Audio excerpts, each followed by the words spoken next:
Assalamualaikum warahmatullahi wabarakatuh. Kami dari kelompok 8 yang beranggotakan Reza Lutfia, Rika Dias, dan Mariska Dwi akan memaparkan materi tentang rasio solvabilitas. Yang pertama, definisi solvabilitas. Rasio solvabilitas merupakan kemampuan suatu perusahaan untuk dapat membayar semua utang-utangnya jika pada saat itu perusahaan dibubarkan. Karena solvabilitas yang berhubungan dengan kemungkinan dibubarkannya perusahaan, maka penilaian dari aktiva yang dimiliki perusahaan harus didasarkan atas nilai jualnya. Solvabilitas dari sebuah perusahaan menunjukkan kemampuan perusahaan untuk memenuhi kewajiban keuangannya, baik jangka pendek maupun panjang apabila sekiranya perusahaan dilikuidasi. Tujuan dan manfaat rasio solvabilitas. Tujuan yang pertama, untuk mengetahui posisi perusahaan terhadap kewajiban kepada pihak lain atau kreditur. Yang kedua, untuk menilai kemampuan perusahaan dalam memenuhi kewajiban yang bersifat tetap atau angsuran pinjaman termasuk bunga. Yang ketiga, untuk menilai keseimbangan antara nilai aktiva, khususnya aktiva tetap dengan modal. Yang keempat, untuk menilai seberapa besar aktiva perusahaan dibiayai oleh utang. Yang kelima, untuk menilai seberapa besar pengaruh utang perusahaan terhadap pengelolaan aktiva. Yang keenam, untuk menilai atau mengukur berapa bagian dari setiap rupiah modal sendiri yang dijadikan jaminan utang jangka panjang. Serta yang terakhir, untuk menilai berapa dana pinjaman yang segera akan ditagih terdapat sekian kalinya modal sendiri yang dimiliki. Selanjutnya, manfaat. Yang pertama, untuk menganalisis kemampuan posisi perusahaan terhadap kewajiban kepada pihak lainnya. Yang kedua, untuk menganalisis kemampuan perusahaan dalam memenuhi kewajiban yang bersifat tetap atau angsuran pinjaman termasuk bunga. Yang ketiga, untuk menganalisis keseimbangan antara nilai aktiva, khususnya aktiva tetap dengan modal. Yang keempat, untuk menganalisis seberapa besar aktiva perusahaan dibiayai oleh utang. Yang kelima, untuk menganalisis seberapa besar pengaruh utang perusahaan terhadap pengelolaan aktiva. Yang keenam, untuk menganalisis berapa bagian dari setiap rupiah modal sendiri yang dijadikan jaminan utang jangka panjang, serta yang terakhir untuk menganalisis berapa dana pinjaman yang segera akan ditagih terdapat sekian kalinya modal sendiri yang dimiliki.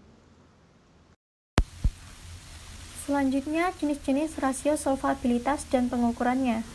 Yang pertama, debt to asset ratio atau rasio utang terhadap aset.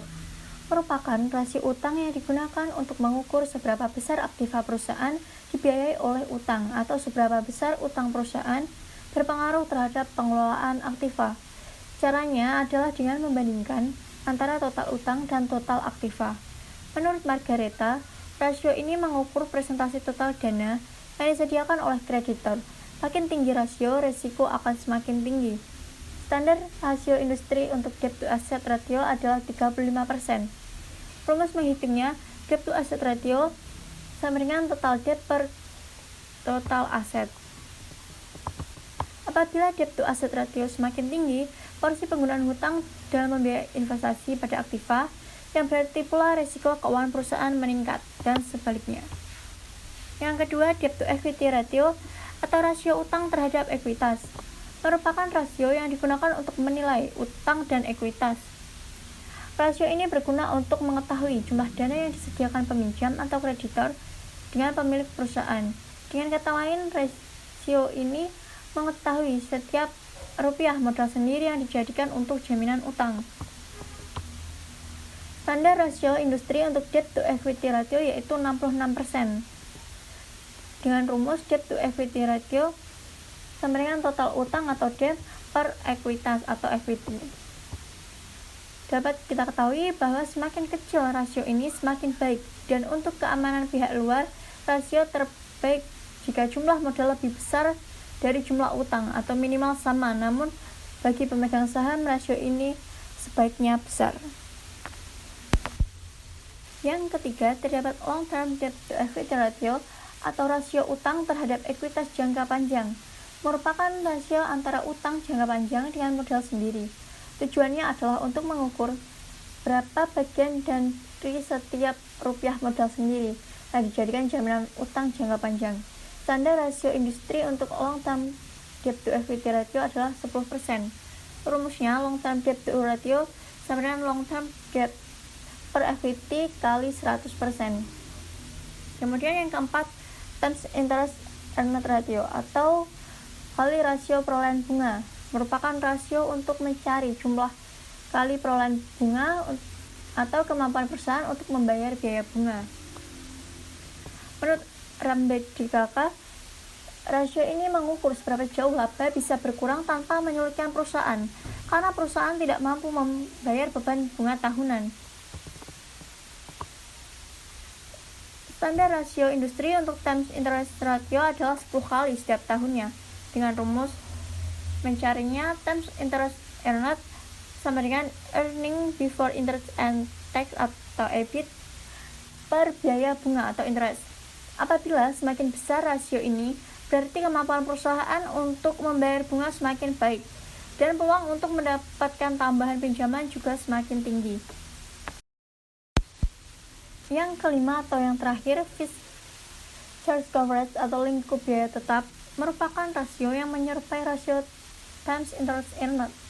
Hanya saja, bedanya dalam rasio ini dilakukan apabila perusahaan memperoleh utang jangka panjang atau menyewa aktiva berdasarkan kontrak sewa, lease contract.